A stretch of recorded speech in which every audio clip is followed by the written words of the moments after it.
Wait a minute. No, you didn't. Hey, Jay, come back here. Jay. Fool ass bitch, man. Jay. I need my money. Jay. Oh, you motherfucker. Okay. All right. I'm putting cases on all you bitches. Huh? You think you can do this shit? Jay! You think you can do this to me? You motherfuckers be playing basketball in Pelican Bay when I get finished with you. Man, shoe program. What's up with it, family? What's the damn deal, man? This is JuniorTheTruth, and this is indeed the Punch Junkie Podcast. There we go.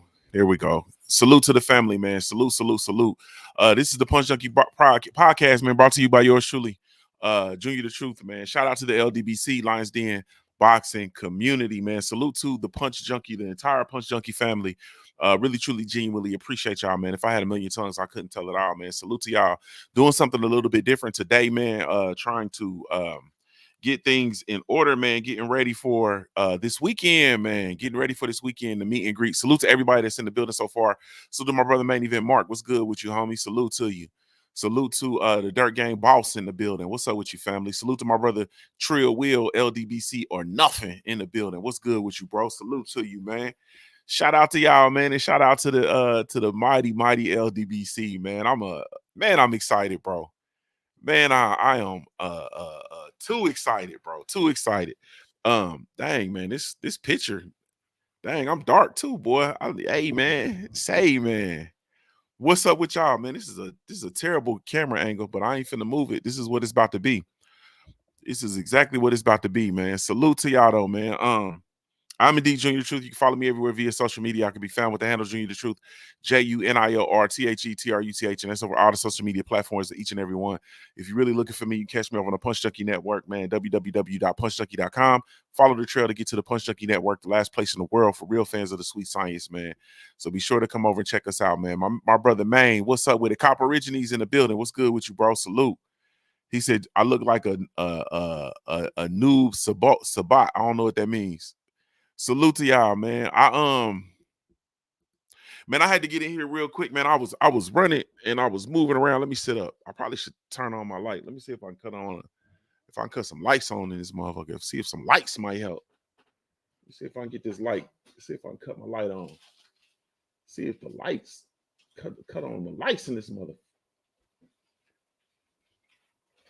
Man, I was moving and grooving this morning, and I had some, of course, I got a million things to do as I'm getting ready to, head out to pull up in Atlanta for the LDBC reunion. And he said the Shadow Ninja from Mortal Kombat, and I'm like, man, yeah, I ain't got no. Where my I don't even have my other. I'm about to say, let me cut my other. Hold on, y'all. I don't like the treatment I'm getting, man. I don't like the treatment I'm getting from y'all. You feel me?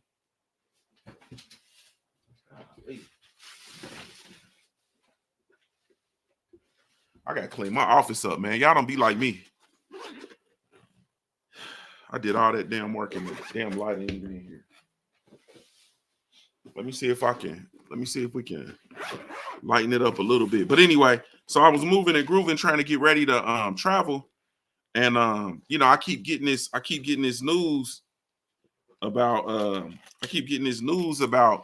Canelo Alvarez and Turki Al-Sheikh. And I know Turki Al-Sheikh in Riyadh season they're trying to put together a Canelo Alvarez versus Terrence Bud Crawford fight, and something that I don't want to see. I'm not here for that fight. I'm not even gonna lie to y'all.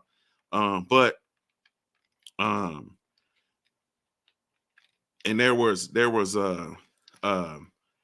just kind of this tiff that is, or this riff that is actually forming between Turki Al-Sheikh and Canelo Alvarez, and what was said was, let me see if that helps. Did that help? Nah, I look even worse.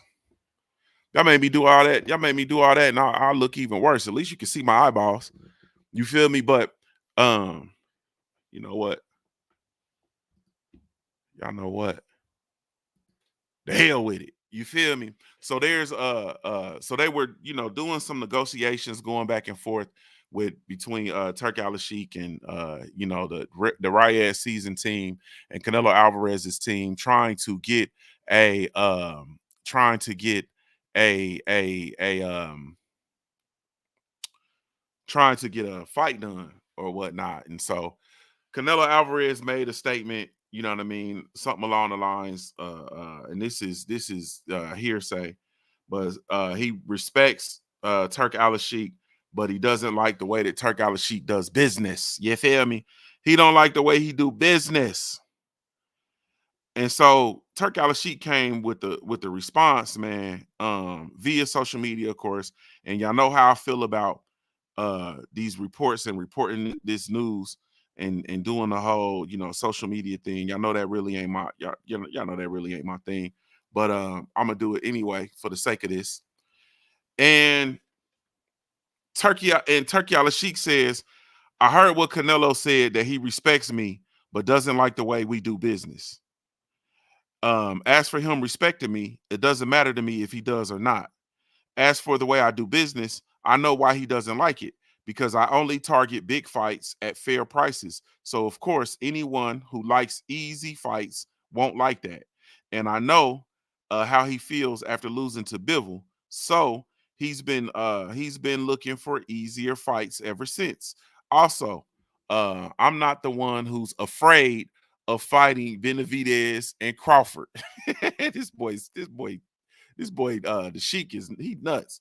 Therefore, I knew he was wasting our time and making excuses with big amounts of money that can't be paid. So I'm continuing my way to make big fights that serve the boxing world, and he's on the way to making easy show-only fights. You feel me? He's on his way to making easy show-only fights. Somebody cue in the Canelo Alvarez versus Edgar Berlanga fight. Man, this boy Turk Al-Sheikh, man, don't care, man. He don't care. He said, man, I'm only interested in making big fights at fair prices, man. I'm not interested in paying and overpaying. And if you look at, and at some point, this is what I'm saying. At some point, we gotta be for real about this stuff, man. At some point, as boxing fans, as people who cover the sport of boxing, as people who watch boxing, some of us lifelong fans of the sport, like, we got to be for real about this stuff, man. We got to be for real about Canelo Alvarez's career. We got to be for real about his value, if you will. We got to be for real about it. And it's common sense. Like, it ain't this ain't nothing that this ain't really nothing that it's not common sense. It's common sense if you sit there and you look at it. You look at the networks that Canelo Alvarez exclusively did business with, and where are they? If he's the face of boxing, if he has all the drawing power, if a Canelo Alvarez fighting on your network equates to putting your company in the black and pulling them out of the red, why is it that the companies that he's fought on and the networks that he's fought on, they're no longer in business? HBO, out of business. Showtime, out of business. When he was before Turk Al-Sheikh came along and Riyadh season came along, and they were doing the things that they were doing to make those big fights over on the DAZN. The DAZN was on the way out of business. Y'all don't remember those? Y'all don't remember those stories about the DAZN and the money that they was losing over on the DAZN network? Like, and this is just like 2 years ago, a year or two ago. You know what I mean? Big losses. Big losses. They were Eddie Hearn had a stint where he had to go out of the American market, and he was over focusing back in the UK. Y'all don't remember that stuff? Like, man, it's common sense when you really truly think about it. And so for Turki Al-Sheikh to be in his position that he's in, and to literally say those things and to speak those things, and to I mean, really, to be honest with you, to expose the truth that a lot of us actually know. Like we literally know. We know that um that Canelo Alvarez is overpaid. We know that Canelo Alvarez avoids big fights. He's been doing it ever since he fought Floyd Mayweather. He's been doing it since he beat Miguel Cotto for that middleweight title. He's been avoiding the best fights, man. He's been avoiding those fights. He avoided fighting when Andrade and the Charlo brothers were at 154 and they were all jockeying for position. He avoided that. He moved to 160, but he fought at 155 and he was allowed to do it. You feel me? Then he's fought, fighters, and I know people say stuff, and we this is a thing we talk about all the time where people are saying, oh, he fought this name and he has this name on his resume and that name on his resume, and that stuff is all well and good, that's cool, but you're fighting people who are Hall of Fame fighters, quote unquote, but they're not in the Hall of Fame form. You feel me? You can fight all the Hall of Fame fighters you want to, but if they're not in Hall of Fame form, then what are we talking about?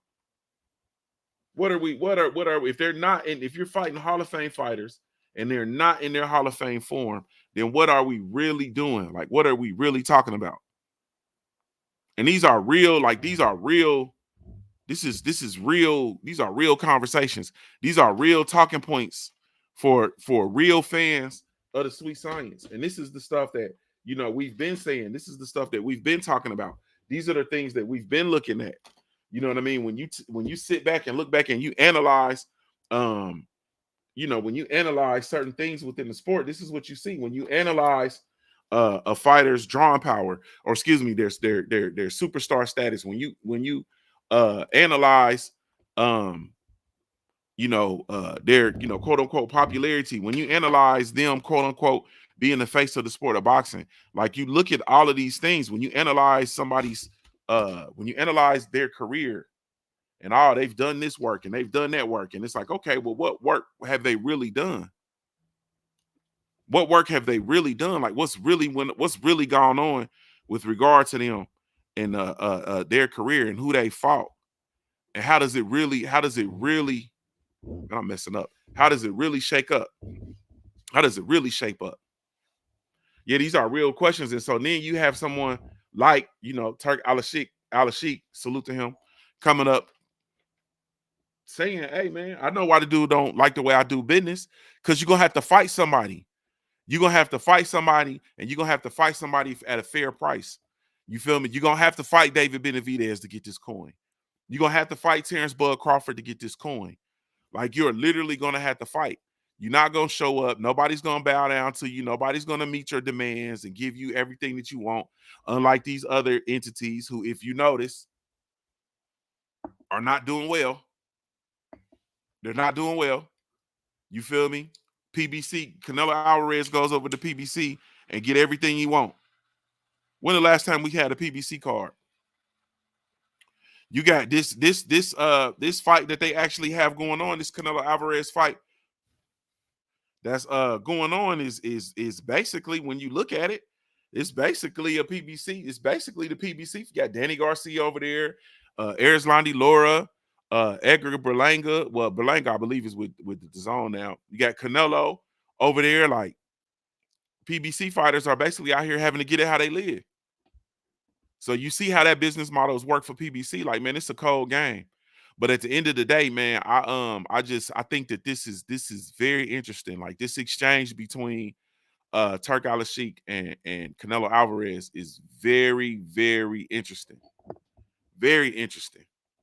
And it's very interesting for Turk Al-Sheikh to come out and say the things that he said with regard to Canelo. And I peeped it I think it was yesterday, because he said that he said that as far as the Canelo versus Terrence Bud Crawford fight, I'm no longer interested. Like, he was no longer interested in working with Canelo no more. You know what I'm saying? Because, ultimately, I'm assuming, if you put two and two together and use the context clues, I'm assuming